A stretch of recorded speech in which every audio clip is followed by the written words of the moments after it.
En cette fin d'année 1914, alors que l'attaque contre la côte 425 stagne et que le 15-2 progresse très difficilement dans Steinbach, le 28e bataillon de chasseurs alpins assure la flanc-garde gauche de cette offensive destinée à ouvrir la porte de la Haute-Alsace à l'armée française.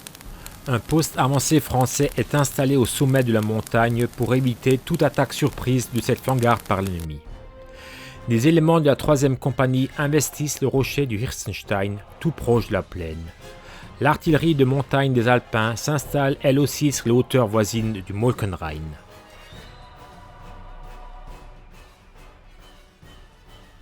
Cette progression des installations françaises en quelques jours sur les massifs surplombant la plaine d'Alsace devient intolérable pour les Allemands qui investissent préventivement les massifs du Schlüsselkopf, du Tierenbachkopf et renforcent leur poste de garde du Hartmann.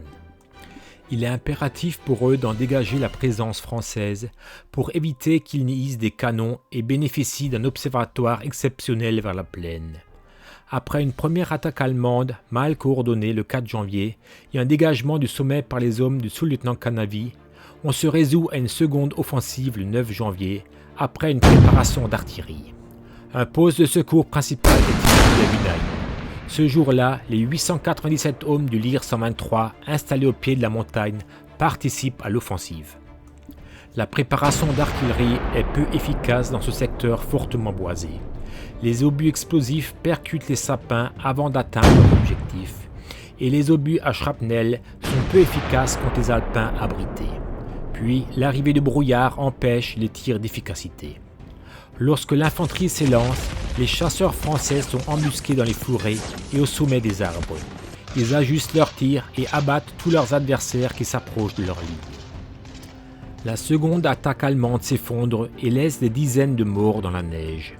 Les patrouilles de brancardiers font l'aller-retour jusque tôt le lendemain entre Wunheim et les pans du Hartmann pour ramener les blessés. Les premiers obus français tombent sur notre village le 11 janvier 1915. Après avoir vaillamment repoussé ces deux offensives, le poste retranché du sommet est considéré comme inexpugnable par le commandement français de la division. Une compagnie complète du 28e BCA, renforcée par une cinquantaine de jeunes alpins de la classe 1914, défendent la position. Puisque l'infanterie ne peut pas atteindre Cernay à cause de la forte résistance allemande sur la côte 425, on prévoit maintenant une offensive par le haut sur le plateau du Fals et un enveloppement de Cernay. Les Allemands seraient ainsi obligés de lâcher prise à Steinbach pour ne pas être encerclés. Du côté allemand, la situation de Steinbach est exaspérante. Il est temps de se rendre maître du Hartmann et de s'en servir comme tremplin pour conquérir le Molkenrain qui offrira de belles perspectives pour descendre dans la vallée de Thann occupée par les Français. La conquête du Molkenrain obligera les Français à se replier vers le fond de la vallée et à évacuer Thann, et donc Steinbach et sa côte 425. Chacun des deux camps reçoit des renforts en vue de leur offensive respective. Mais les troupes françaises sont désavantagées, car avant toute offensive, il faut traverser les massifs qui séparent la vallée de Thann du plateau du Fals. Il faut prévoir des camps de transit qui permettront aux soldats français de se reposer avant de passer à l'attaque. La préparation de ces campements est estimée à une semaine. Mais une nouvelle offensive allemande vient devancer les plans du commandement français.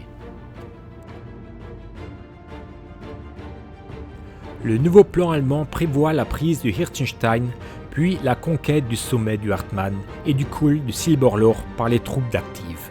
L'offensive débute le 19 janvier 1915.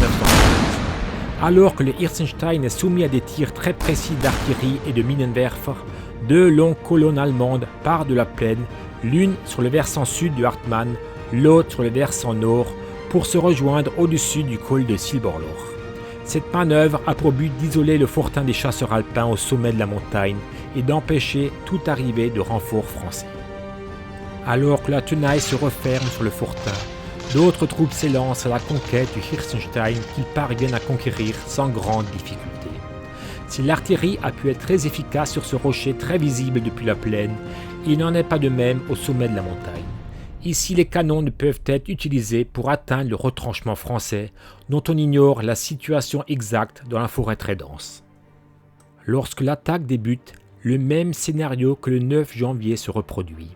Les troupes d'assaut allemands, décimées par les tireurs embusqués, ne parviennent pas à atteindre le sommet. Ils s'accrochent aux pentes gelées du Hartmann. Au col du Silberloch, le verrou allemand résiste aux attaques successives des Alpins qui tentent de porter secours à leur poste avancé. Des lignes de tirailleurs et des sections de mitrailleuses éliminent toutes les troupes alpines qui tentent de franchir le col. Le colonel Serret, accompagné de ses 2 bataillons de chasseurs, vient lui-même prendre le commandement de l'opération de dégagement. Les combats autour du col du Silberloch agissent maintenant comme un aimant pour les réserves des 2 camps. Des forces toujours plus importantes sont envoyées renforcer des troupes déjà sur place. Des milliers de soldats se mettent en marche vers la forêt du Jägertanne. Les Français ne parviennent pas à faire céder le verrou qui les sépare des fortifications du sommet, et les Allemands ne peuvent approcher du sommet. Les combattants des 2 camps, après des heures de marche à travers les massifs enneigés, sont immédiatement jetés dans la fournaise. Dans la journée du 20 janvier, de l'aurore et jusque tard dans la nuit, les assauts se succèdent, mais sans résultat. Les soldats sont maintenant accrochés à la montagne depuis plus de 24 heures. Le froid gèle les membres des combattants. La nourriture peut difficilement être consommée car il fait moins 15 degrés. Les troupes fraîches arrivent constamment, après de longues marches forcées, sur les lieux de combat pour compléter les unités décimées et épuisées. Une nouvelle nuit glaciale tombe sur les combattants. Les blessés, gisant entre les lignes, ne peuvent être récupérés. Le froid de la nuit vient faire taire à tout jamais les appels à l'aide. À l'aurore du 21 janvier, les assauts recommencent. Le lieutenant Canavi tente une sortie pour rompre l'encerclement par le haut, mais il est immédiatement arrêté par le feu ennemi. Malgré l'arrivée constante de renforts, ni l'assaut du sommet par les Allemands, ni l'assaut du verrou par les Français ne parvient à déboucher. Les morts, les blessés et les gelés s'accumulent de part et d'autre. L'artillerie française ou allemande, appelée en renfort, ne peut appuyer leur infanterie dont le flux et le reflux suivant les vagues d'assaut est retranché quelque part dans l'épaisse forêt du Jägertanne. Seuls des tirs de barrage ou de contre-batterie sont possibles. On tire alors au canon sur les villages ou les voies de communication pour ralentir la progression des renforts qui parviennent à l'ennemi. Une arme nouvelle, inconnue de la plupart des armées, va faire basculer le sommet entre les mains allemandes ce jour même. Après avoir hissé au sommet du Hartmann un Minenwerfer, celui-ci pulvérise les installations du camp retranché du sommet.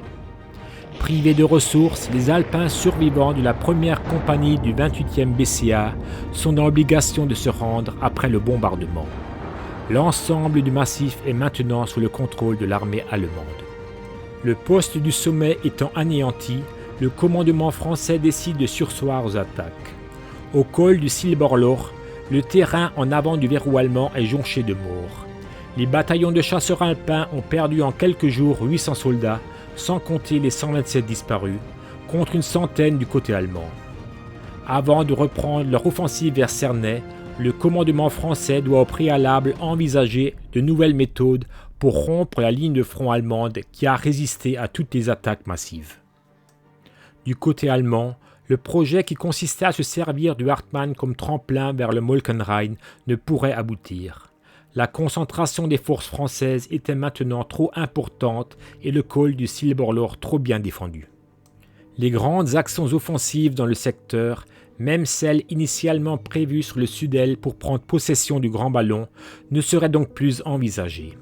On se résoudrait à l'avenir à constituer une ligne défensive pour empêcher les Français de s'approcher de la plaine d'Alsace.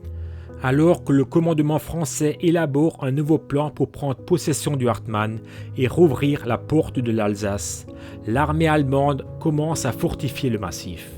On crée des tranchées, des abris, on creuse la voie serpentine, on construit le premier téléphérique. En ce premier mois de l'année 1915, le Hartmannswiller Kopf avait attiré l'attention des états-majors et chacun voulait, pour des raisons différentes, maintenant le posséder. L'enfer qui était monté de Steinbach allait, dans les mois à venir, engloutir de nombreuses vies, pour la plus grande misère de leurs familles et des civils des villages alentours.